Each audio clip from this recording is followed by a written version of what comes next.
42 and pregnant. That's the joke.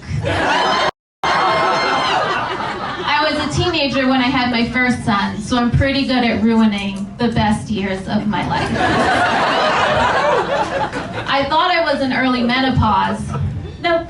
But what a blessing. So I stood at the top of my stairs like, do I Superman down? Do I tuck and roll? What's the form? I don't want to have to do this twice and injure myself. That's not fair. I'm just kidding. I keep all my kids. My husband's in the NFL, and I'm not about blocking my financial blessings.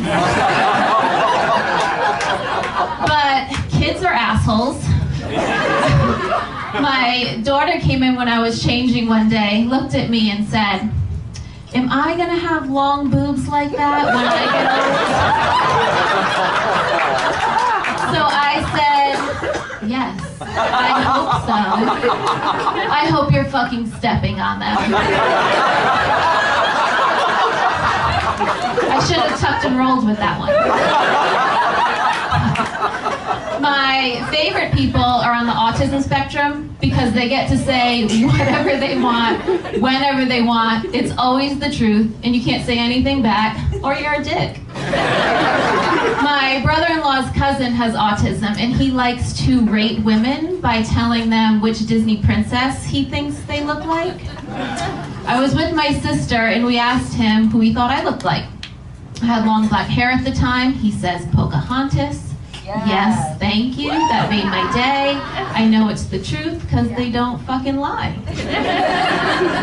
So then we asked about my sister. He looks at her and says, Princess Fiona.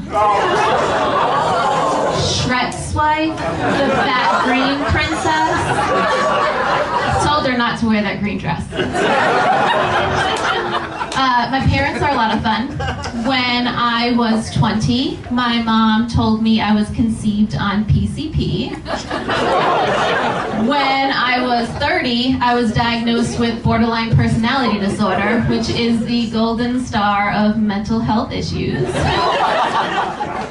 So I called up my mom to tell her, and she says, "I always knew there was something wrong with you." Yes, Mom, it was probably the PCP that caused the BPD. Does it really need to come with a warning label? My dad was an alcoholic growing up, and he tried lots of ways to get sober. He had heard that you could get hypnotized out of never drinking again. So he went and bought the cassette tapes, a tape player, and an 8-ball of Coke, and railed lines while trying to cure his alcoholism. My parents used to bring me and my sister to Alcoholics Anonymous retreats. They would give my parents these t-shirts that would say, "I'm free for the weekend," meaning drug-free. Well, they would put them on us instead. So it just looked like they were running a weekend special on their trip. My husband and I got into a fight recently because he had watched the Girls Gone Wild documentary and wanted to tell me all about it. But he felt the need to explain to me what Girls Gone Wild was. He thought I was so innocent that there was no way I could have heard of this worldwide phenomenon that took over the early 2000s. So I stopped him and said, "Yes, I know what it is. I'm on one of the tapes."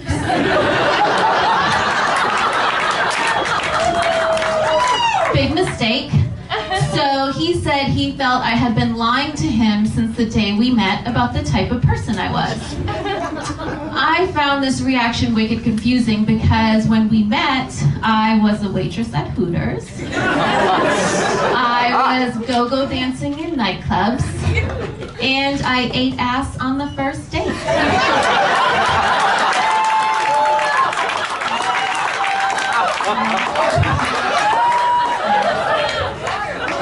CTE was working overtime that night. I didn't realize until I moved in with my husband that white people and black people bathe differently, and we, the whites, are filthy. So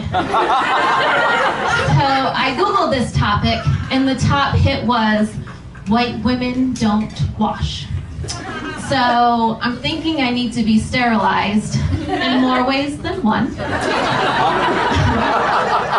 When my husband takes a shower, he uses a wash rag and a back brush.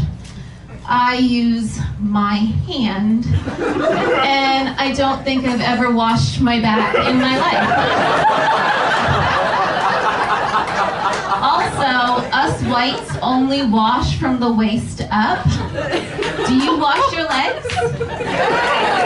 No, you don't. If you say yes, you're lying. You don't. The soap just drips down, and that's how they get clean.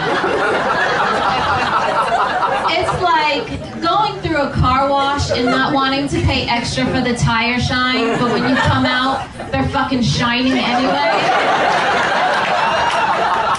But if you want to see how dirty I really am, you can watch my Girls Gone Wild too.